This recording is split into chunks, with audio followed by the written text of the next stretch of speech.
ഇപ്പോൾ സഭയ്ക്കുള്ളിലെ വിവരങ്ങളുമായി ഞങ്ങളുടെ പ്രതിനിധി സുനിൽ അരിമാനൂർ കൂടിച്ചേരുന്നു. സുനിൽ, ഇന്നലെ KM എബ്രഹാമിനെതിരെ, ഇന്ന് ടോം ജോസിനെതിരെ വിജിലൻസ് ശക്തമായ നീക്കവുമായി ബന്ധപ്പെട്ട് മുമ്പോട്ട് പോവുകയാണ്. കോടതിയുടെ നിർദ്ദേശപ്രകാരമുള്ള റെയ്ഡ്, അല്ലെങ്കിൽ കോടതിയുടെ അനുമതിയോടുകൂടിയുള്ള റെയ്ഡ് പുരോഗമിക്കുന്ന ഒരു ഘട്ടത്തിൽ കൂടിയാണ് ജേക്കബ് തോമസ് തങ്ങളെ വ്യക്തിവൈരാഗ്യം തീർക്കാനായാണ് ഇത്തരത്തിൽ ചെയ്യുന്നതെന്ന ആരോപണം ഇതിനകം തന്നെ ടോം ജോസും ഇന്നലെ KM എബ്രഹാമും ഒക്കെ ഉന്നയിച്ചത്.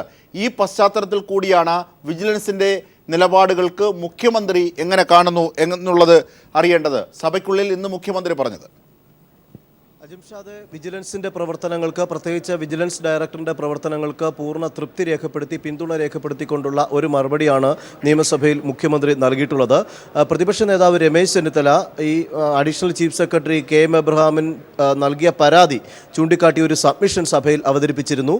ജേക്കബ് തോമസിനെതിരെയായിരുന്നു ഈ പരാതി KM എബ്രഹാം നൽകിയത്. വ്യക്തിവൈരാഗ്യം തീർക്കാനാണ് ഇത്തരത്തിൽ റെയ്ഡ് സംഘടിപ്പിച്ചതെന്നുള്ളതാണ് പരാതിയുടെ ആധാരം. ഇത് ചൂണ്ടിക്കാട്ടിയാണ് സബ്മിഷൻ അവതരിപ്പിച്ചത്. ഈ സബ്മിഷന് മറുപടി പറയുമ്പോഴാണ് മുഖ്യമന്ത്രി ഇങ്ങനെ ആദ്യം പറഞ്ഞു തുടങ്ങിയത്. അതിനുശേഷം അദ്ദേഹം പറഞ്ഞത്, ഈ പരാതി ലഭിച്ചിട്ടുണ്ട്, സംസ്ഥാനത്തെ ചില ഉദ്യോഗസ്ഥർക്കെതിരെ ഇത്തരത്തിൽ നിരവധി പരാതികൾ വരുന്ന ഒരു സാഹചര്യമാണ് ഉണ്ടായിട്ടുള്ളത്. അതിൻ്റെ നടപടിക്രമങ്ങളുമായിട്ടാണ് വിജിലൻസ് ഡയറക്ടർ മുന്നോട്ട് പോകുന്നത്. വിജിലൻസ് ഡയറക്ടർ തസ്തികയിൽ ഇരിക്കാൻ യോഗ്യതയുള്ള ഒരു വ്യക്തി തന്നെയാണ് ജേക്കബ് തോമസ്. അക്കാര്യത്തിൽ സർക്കാരിന് യാതൊരു തർക്കവുമില്ല.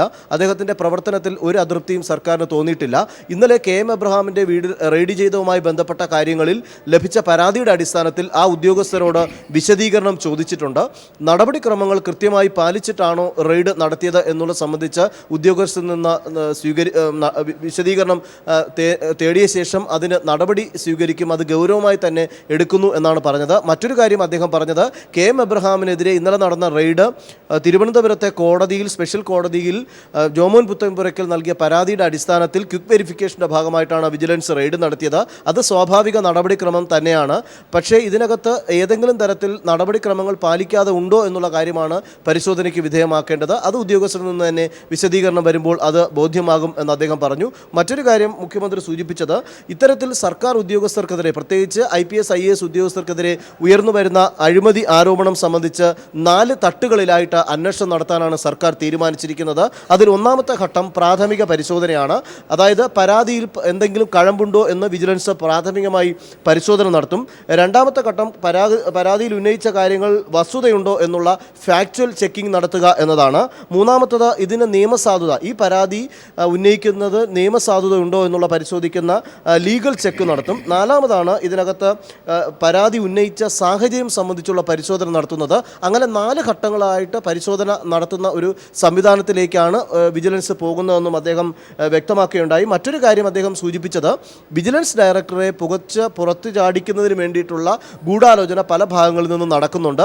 ഇതൊന്നും സർക്കാർ അനുവദിക്കുകയില്ല. സർക്കാരിന് കൃത്യമായ നിലപാടുകളുണ്ട്. ആ നിലപാടുകളുമായി തന്നെയാണ് സർക്കാർ മുന്നോട്ട് പോകുന്നത്. അതുപോലെ പ്രതിപക്ഷ നേതാവ് മറ്റൊരു ആരോപണം ഉന്നയിച്ചത്, IAS IPS ഉദ്യോഗസ്ഥരുടെ പോര് മൂലം സംസ്ഥാനത്ത് ഭരണ പ്രതിസന്ധി വന്നിരിക്കുന്നു എന്നതാണ്. ഇതിന് മറുപടി പറഞ്ഞത്, ഭരണ പ്രതിസന്ധി വന്നിട്ടില്ല, ഭരണസ്തംഭനം ഉണ്ടായിട്ടില്ല, അങ്ങനെ ഉണ്ടാക്കാൻ ഒരു ഉദ്യോഗസ്ഥരെയും ഈ സർക്കാർ അനുവദിക്കുകയില്ല എന്നും നിയമസഭയിൽ മുഖ്യമന്ത്രി പിണറായി വിജയൻ വ്യക്തമാക്കി. അതായത് 3 കാര്യങ്ങളാണ് മുഖ്യമന്ത്രിയുടെ ഈ പ്രസ്താവനയിൽ നിന്നും സുനിൽ അരിമാനൂർ വായിച്ചെടുക്കേണ്ടത്. ഒന്ന്, ജേക്കബ് തോമസിനെ പുറത്തു ചാടിക്കാനുള്ള എല്ലാ കോണുകളെയും നിരാശമാക്കിക്കൊണ്ട് കൃത്യമായ പിന്തുണ ജേക്കബ് തോമസിന് നൽകുന്നു സർക്കാർ എന്നുള്ളത്. 2, വിജിലൻസിൻ്റെ അഴിമതി വിരുദ്ധ നീക്കങ്ങൾക്ക് പൂർണ്ണ സ്വാതന്ത്ര്യം സർക്കാർ പ്രഖ്യാപിക്കുന്നു എന്നുള്ളത്. 3, ഇനിയും പല ഉദ്യോഗസ്ഥരും അഴിമതി വിമുക്തമാക്കുക നാട് എന്ന അവരുടെ സത്യപ്രതിജ്ഞയ്ക്ക് ശേഷം മുഖ്യമന്ത്രി പറഞ്ഞതുപോലെ ഉള്ള നടപ്പാക്കലിൻ്റെ ഭാഗമായി അത്തരം നീക്കങ്ങൾ ഇനിയും ഉണ്ടാകും, അതിനൊക്കെ കൃത്യമായ മാനദണ്ഡം പാലിച്ച് മുമ്പോട്ട് പോകും എന്ന വലിയൊരു സൂചന കൂടി മുഖ്യമന്ത്രിയുടെ വാക്കുകളിലുണ്ട്. ഈ 3 കാര്യങ്ങളല്ലേ? തീർച്ചയായും. കാരണം മുഖ്യമന്ത്രി വളരെ വ്യക്തമായിട്ടാണ് ഇക്കാര്യത്തിൽ കാര്യങ്ങൾ പറഞ്ഞത്. ആരെയും തേജോവധം ചെയ്യുന്നതിനോ അല്ലെങ്കിൽ ആരെയെങ്കിലും മോശക്കാരാക്കുന്നതിനോ വേണ്ടിയിട്ടല്ല അന്വേഷണം നടക്കുന്നത് എന്ന് അദ്ദേഹം വളരെ വ്യക്തമായി പറഞ്ഞു. പക്ഷേ നടപടിക്രമങ്ങൾ പാലിക്കുന്നുണ്ടോ എന്ന് നോക്കേണ്ടത്, അത് പരാതി വന്ന സാഹചര്യത്തിൽ അത് ഉദ്യോഗസ്ഥരുടെ ഭാഗത്തുനിന്ന് വീഴ്ചയുണ്ടോ എന്ന് പരിശോധിക്കും. പക്ഷേ പല ആളുകൾക്കും ഇത്തരത്തിൽ അഴിമതി ആരോപണം പരാതി വന്ന സാഹചര്യത്തിൽ വിജിലൻസ് ഡയറക്ടർ നടത്തുന്ന പരിശോധന ഇഷ്ടപ്പെടാതെ വന്നിട്ടുണ്ട്, അതിനോട് എതിർപ്പ് വന്നിട്ടുണ്ട്. അത് സ്വാഭാവികമായി വരുന്ന ഒരു കാര്യം തന്നെയാണ്. അവർക്കെതിരെ ഏതെങ്കിലും തരത്തിൽ അഴിമതി അന്വേഷണം നടത്തുമ്പോൾ ഒരു ഉദ്യോഗസ്ഥരും അതിനെ പ്രോത്സാഹിപ്പിക്കുന്ന രീതിയിലേക്ക് വരില്ല. അതിൻ്റെ ഭാഗമായിട്ടുള്ള സ്വാഭാവിക എതിർപ്പുകളാണ്. അതിൻ്റെ ഭാഗം എന്നോണമാണ് വിജിലൻസ് ഡയറക്ടർ തസ്തികയിൽ നിന്ന് ഈ ജേക്കബ് തോമസിനെ പുറത്ത് ചാടിക്കുന്നതിന് വേണ്ടിയിട്ടുള്ള ഗൂഢനീക്കങ്ങൾ ശക്തമായി നടക്കുന്നത്. അത്തരക്കാർ ഒരുപാട് പേരുണ്ട്. അതുകൊണ്ട് തന്നെ ആ നീക്കങ്ങൾ ഒന്നും ഇവിടെ വില പോവുകയില്ല എന്ന് തന്നെയാണ് മുഖ്യമന്ത്രി വ്യക്തമാക്കിയിട്ടുള്ളത്. പ്രത്യേകിച്ച് വിജിലൻസിൻ്റെ പ്രവർത്തനം സ്വതന്ത്രമായ രീതിയിൽ തന്നെയാണ് നടക്കുന്നത്. വിജിലൻസിന് പരാതി ലഭിക്കുമ്പോൾ നേരത്തെ ഞാൻ പറഞ്ഞതുപോലെ 4 ഘട്ടങ്ങളിൽ അന്വേഷണം നടത്തിയുള്ള നടപടിക്രമങ്ങളുമായിട്ട് തന്നെയാണ് മുന്നോട്ട് പോകുന്നത്. അതിൽ യാതൊരു തരത്തിലുള്ള വീഴ്ച തീർച്ചയായും നിയമസഭയിൽ നടന്നത് എന്ത് എന്ന് അറിയാം വെബ്കാസ്റ്റിലേക്ക്. Unconventional manner in which the search was carried out also makes me believe that Dr. Jacob Thomas was acting vengefully against me in retaliation for having recommended disciplinary action against him in the finance inspection report of the irregularities committed by him causing loss to the public exchequer.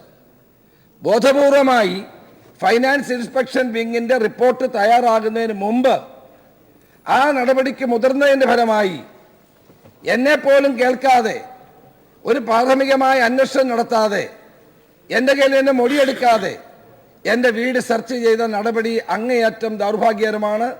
എന്നെ ഭയപ്പെടുത്താൻ വേണ്ടി ചെയ്തിട്ടുള്ളതാണ് എന്നാണ് sir കേരളത്തിലെ additional chief സെക്രട്ടറിയായ ഫൈനാൻസിൻ്റെ ചുമതല വഹിക്കുന്ന Shri KM Abraham തൻ്റെ കത്തിൽ ഇന്നലെ മുഖ്യമന്ത്രിയെ അറിയിച്ചിട്ടുള്ളത്. സാർ, ഈ സംസ്ഥാനത്ത് അഴിമതിക്കാരായ ആളുകളെ നിലയ്ക്ക് നിർത്തുന്നതിൽ ആർക്കും, അവരുടെ പേരിൽ നടപടിയെടുക്കുന്നതിൽ ആർക്കും പരാതി ഉണ്ടാകില്ല. പക്ഷേ അതിന് നിയമപരമായ നടപടികൾ ഉണ്ടാകണം. അഴിമതിക്കെതിരെയുള്ള നടപടികൾ സ്വീകരിക്കുന്നതിന് ഞങ്ങൾ സ്വാഗതം ചെയ്യും. പക്ഷേ അതിനകത്ത് പ്രതികാരം ഉണ്ടാകാൻ പാടില്ല. മനഃപൂർവ്വമായി ഒരു കിടമത്സരത്തിൻ്റെ അടിസ്ഥാനത്തിലാകാൻ പാടില്ല. സർ, സെർച്ച് വാറണ്ട് ഇല്ലാതെ ACS ഫൈനാൻസിൻ്റെ വീട് എങ്ങനെ സെർച്ച് ചെയ്യും സാർ? സാർ, ഞാനും വിജിലൻസിൻ്റെ ചുമതലയുണ്ടായിരുന്ന മന്ത്രിയായിരുന്നു.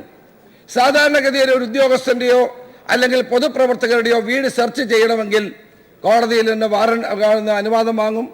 അത് സെർച്ച് വാറണ്ട് ഉണ്ടാകും. ആ നടപടിക്രമങ്ങൾ പാലിക്കേണ്ടതായിട്ടുണ്ട്. ഇവിടെ ഈ ഫൈനാൻസ് സെക്രട്ടറി ഈ പരാതി മുഖ്യമന്ത്രിക്ക് നൽകിയത് ഫൈനാൻസ് മിനിസ്റ്ററുടെ അനുവാദത്തോടു കൂടിയാണോ എന്ന് നമുക്കറിയാൻ താല്പര്യമുണ്ട്. സാർ, ഇത് കഴിഞ്ഞിട്ട് IAS ഉദ്യോഗസ്ഥന്മാർ എല്ലാവരും കൂടി ചീഫ് സെക്രട്ടറിയെ പോയി കാണുന്നു. അവരുടെ പരാതി പറയുന്നു. മുഖ്യമന്ത്രിയെ നേരത്തെ പോയി കണ്ടു എന്ന് പറയുന്നു. സാർ, ഇത് സാധാരണഗതിയിൽ നമ്മുടെ സിവിൽ സർവീസിൽ ഉണ്ടാകാൻ പാടില്ലാത്ത ഒരു കാര്യമാണ്. വളരെ അപൂർവമായ സന്ദർഭങ്ങളിലാണ് IAS ഉദ്യോഗസ്ഥന്മാരോ IPS ഉദ്യോഗസ്ഥന്മാരോ തങ്ങളുടെ പരാതികൾ ബോധിപ്പിക്കാൻ വേണ്ടി മുഖ്യമന്ത്രിയെയോ ബ്യൂറോക്രസിയുടെ തലവനായ സിവിൽ സർവീസിന്റെ തലവനായ ചീഫ് സെക്രട്ടറിയോ കാണുന്നത്. അസാധാരണമായ സന്ദർഭങ്ങളിൽ മാത്രമാണ് സാർ അങ്ങനെ ചെയ്യാറുള്ളത്. സാർ, ഇവിടെ എന്താ സംഭവിക്കുന്നത്? സാധാരണ ഈ ജനങ്ങളുടെ പ്രശ്നങ്ങൾക്ക് പരിഹാരം കാണേണ്ട ഉദ്യോഗസ്ഥന്മാർ, ലക്ഷക്കണക്കിന് രൂപ ശമ്പളം വാങ്ങിക്കുന്ന ഉദ്യോഗസ്ഥന്മാർ, ഇന്നലെ മുഖ്യമന്ത്രി പറഞ്ഞതുപോലെ പബ്ലിസിറ്റി മാനിയയ്ക്ക് വേണ്ടിയാണോ സാർ ഇതെല്ലാം ചെയ്യുന്നത്? ഇവർക്കൊക്കെ പബ്ലിസിറ്റി മാനിയ വന്നിട്ടുണ്ടോ സാർ? ഇവർ പരസ്പരം തല്ലുന്നു. ഇതുകൊണ്ട് ജനങ്ങൾക്ക് എന്ത് പ്രയോജനമാണ് സാർ ഉള്ളത്? ഇവർ തമ്മിലുള്ള കിടമത്സരം കാരണം സാധാരണക്കാരായ ജനങ്ങളുടെ പ്രശ്നങ്ങൾക്ക് ഞാൻ അവസാനിപ്പിക്കുക പരിഹാരം കാണാൻ കഴിയാതെ വരുന്നു. സാർ, കേരളത്തിലെ ഭരണ സംവിധാനം ഒരു നാഥനില്ലാത്ത കളരിയായി മാറിയിരിക്കുന്നു.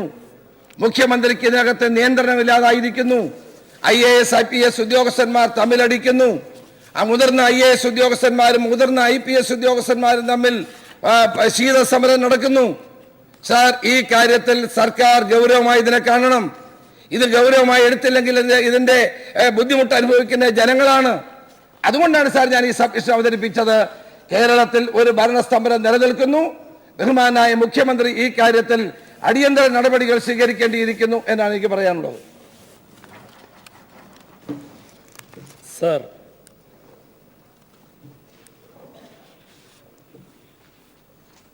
ഇവിടെ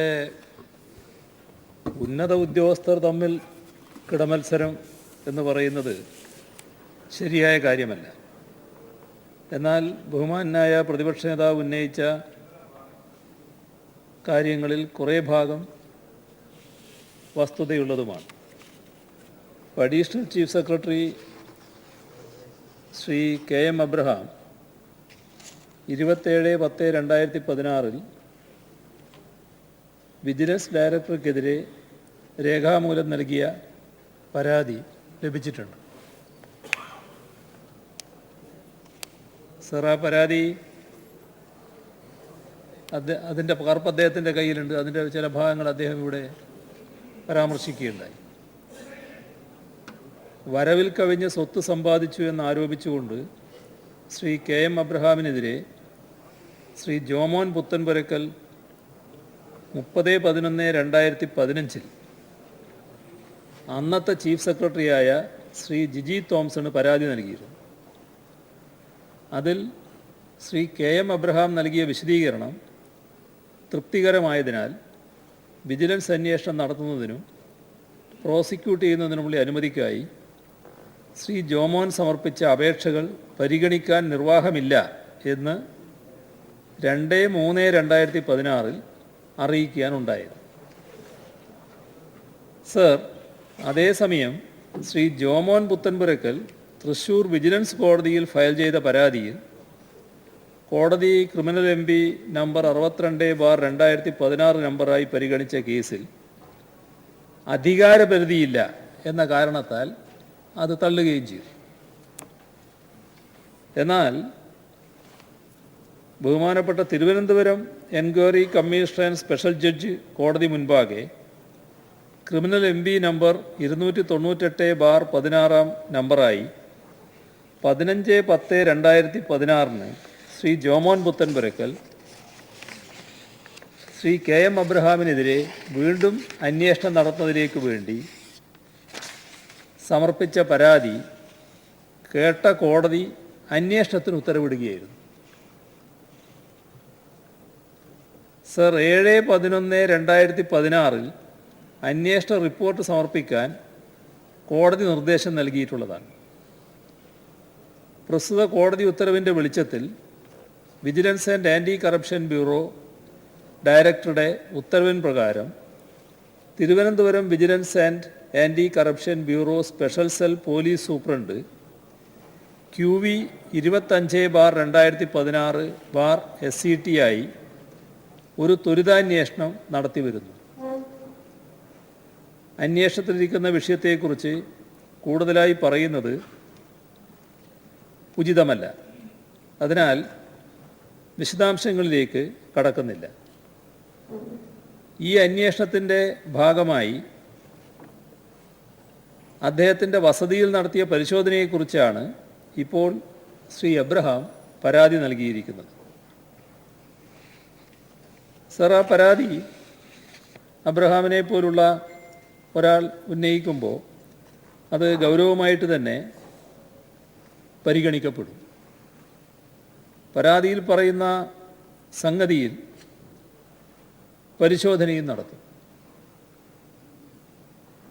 നടപടിക്രമങ്ങൾ ശരിയായ രീതിയിൽ പാലിച്ചിട്ടുണ്ടോ എന്ന കാര്യവും പരിശോധിക്കുന്നതാണ്.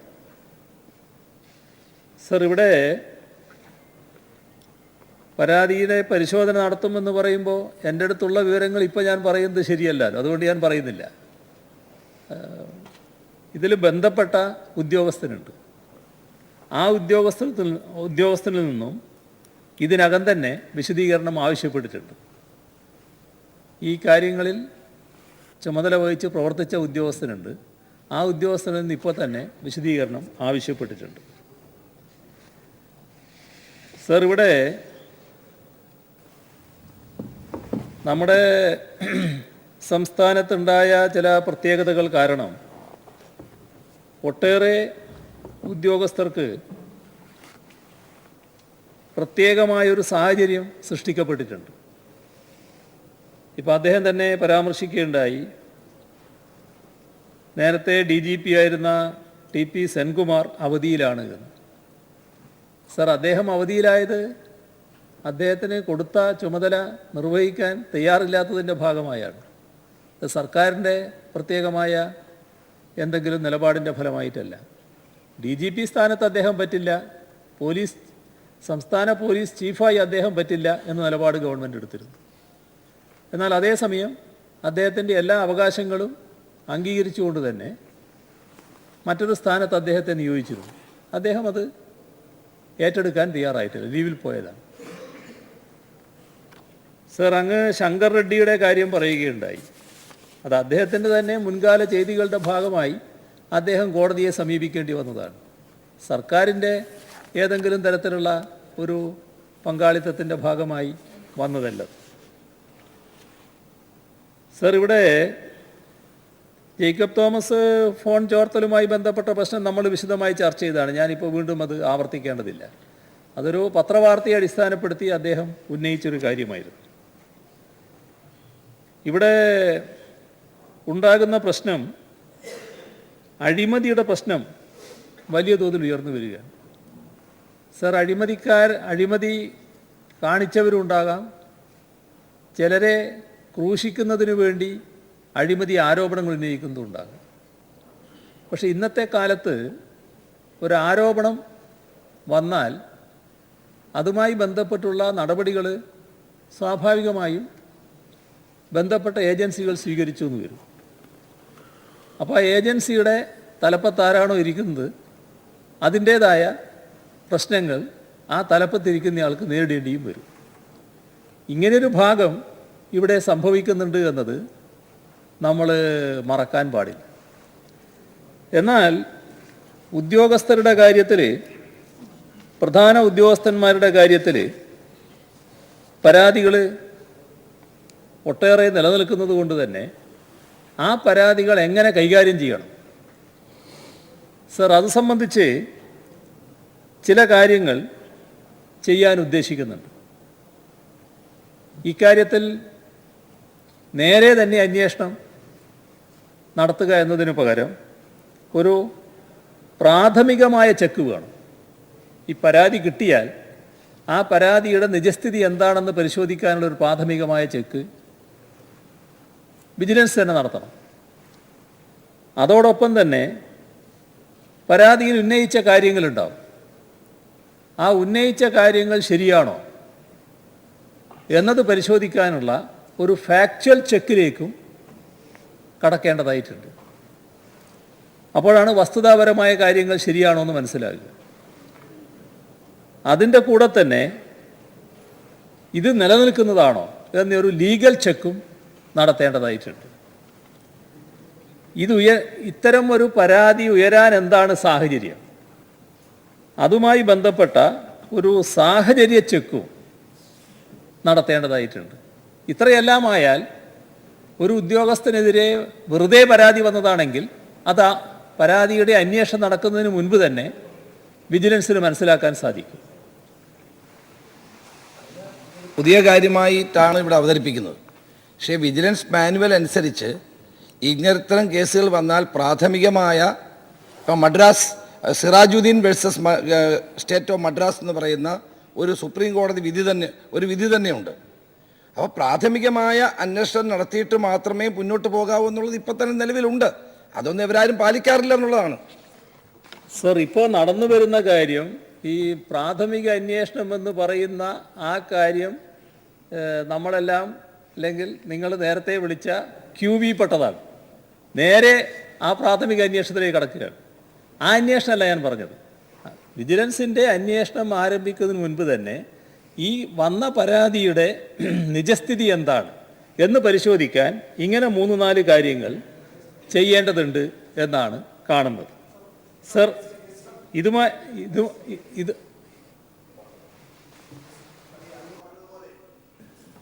അഴിമതി അന്വേഷിക്കേണ്ട വിജിലൻസ് തലപ്പത്തുള്ള ഉദ്യോഗസ്ഥനെതിരായിട്ട് തന്നെ ഫിനാൻസിൻ്റെ ഇൻസ്പെക്ഷൻ വിങ്ങിൻ്റെ അഴിമതി ആരോപണം സംബന്ധിച്ച റിപ്പോർട്ടുകൾ, അദ്ദേഹത്തിനെതിരായി CBI അന്വേഷിക്കാനുള്ള തീരുമാനങ്ങൾ, അദ്ദേഹത്തിന് വേണ്ടി AG ഹാജരാകുന്നതായ വാർത്തകൾ, ഇതെല്ലാം വിജിലൻസിൻ്റെ ക്രെഡിബിലിറ്റിയെ ബാധിക്കുന്നില്ലേ? സർ, വിജിലൻസിനെ ഒരു തരത്തിലും പ്രതികൂലമായി ബാധിക്കുന്ന ഒരു കാര്യവും ഇപ്പോൾ ഉണ്ടായിട്ടില്ല. ഞാൻ അങ്ങ് ഉന്നയിച്ച ആദ്യ ഭാഗത്തിൻ്റെ മെറിറ്റിലേക്ക് ഞാൻ പോകുന്നില്ല. പക്ഷേ ജേക്കബ് തോമസ് എന്ന വിജിലൻസ് ഡയറക്ടർ വിജിലൻസിന് നേതൃത്വം കൊടുക്കാൻ പറ്റിയ ഒരു ഉദ്യോഗസ്ഥൻ തന്നെയാണ്. അതുമായി ബന്ധപ്പെട്ട് അദ്ദേഹം നടത്തുന്ന പ്രവർത്തനങ്ങളിൽ ഏതെങ്കിലും തരത്തിൽ ഒരു വിജിലൻസ് ഡയറക്ടർക്ക് ചേരാത്ത രീതികളുണ്ട് എന്ന് ഗവൺമെൻറ്റിന് ഇതേവരെ ബോധ്യമായിട്ടില്ല. എന്നാൽ സ്വീകരിക്കുന്ന നടപടികളെക്കുറിച്ച് സ്വാഭാവികമായും ബന്ധപ്പെട്ടവർക്ക് പരാതി ഉണ്ടാകും. ചില കാര്യങ്ങൾ അങ്ങനെയാണോ വേണ്ടത് എന്നതിനെക്കുറിച്ച് സ്വാഭാവികമായും ആക്ഷേപമുണ്ടാകും. അത്തരം കാര്യങ്ങളിൽ സ്വാഭാവികമായും ഗവൺമെൻറ്റിന് പരിശോധിക്കേണ്ടിയും വരും. സർ, അങ്ങ് പറഞ്ഞ രണ്ടാമത്തെ കാര്യം, അഡ്വക്കേറ്റ് ജനറൽ ഹാജരാകുന്ന കാര്യം, സർ,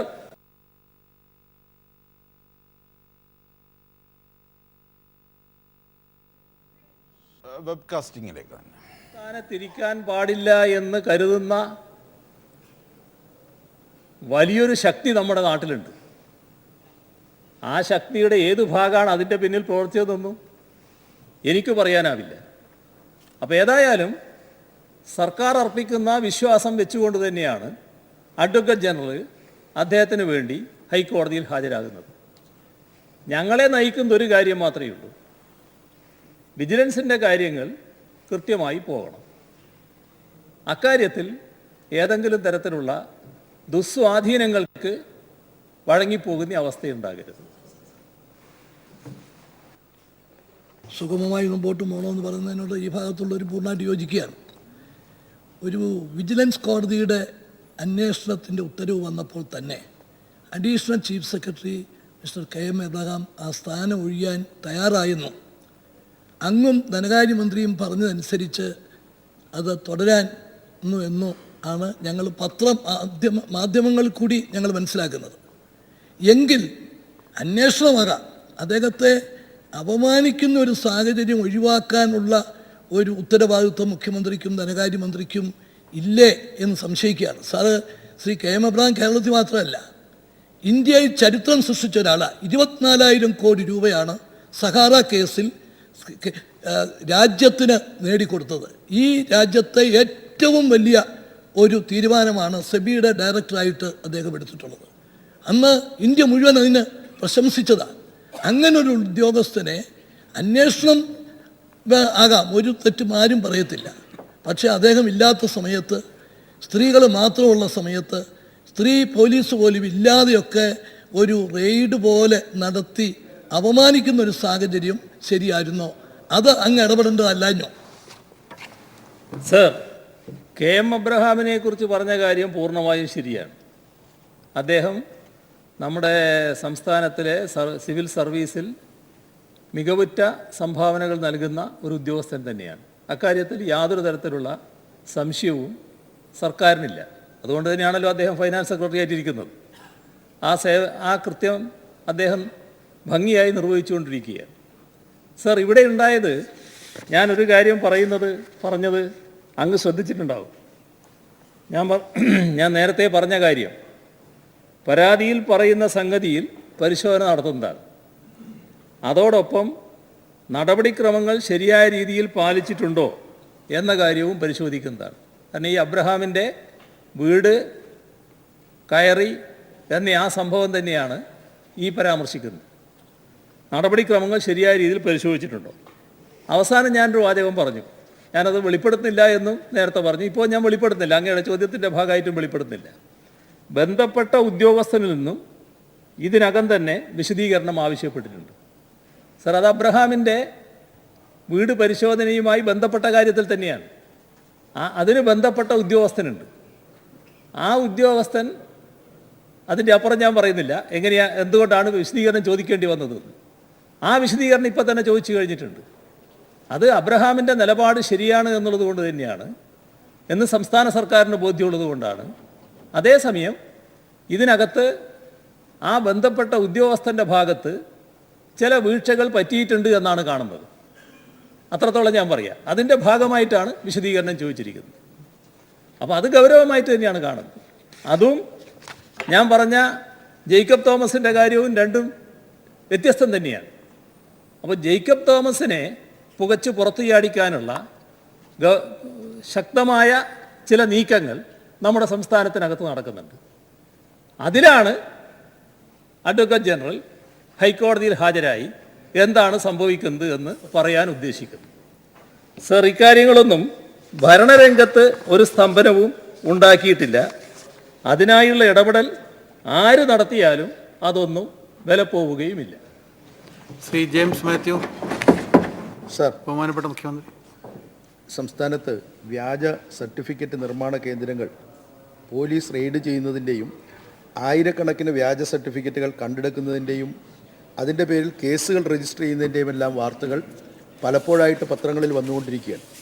എന്നാൽ ഒരിക്കൽ പോലും ഇത്തരം വ്യാജ സർട്ടിഫിക്കറ്റുകൾ ഉന്നത വിദ്യാഭ്യാസത്തിൻ്റെ യോഗ്യതയ്ക്ക് വേണ്ടിയോ ജോലി ലഭിക്കുന്നതിന് വേണ്ടിയോ ഉപയോഗപ്പെടുത്തുന്നതായി കണ്ടെത്തിയിട്ടുമില്ല. അത് യഥാർത്ഥത്തിലൊരു പരിശോധന നടക്കാത്തതുകൊണ്ടാണെന്നാണ് മനസ്സിലാവുന്നത്. ആയിരക്കണക്കിന് ആളുകൾ ഇത്തരം സർട്ടിഫിക്കറ്റുകൾ ഉപയോഗിച്ച് സംസ്ഥാനത്തിനകത്തും പുറത്തും വിദേശത്തും തൊഴിൽ തേടുന്നതായിട്ടാണ് അറിയുന്നത്.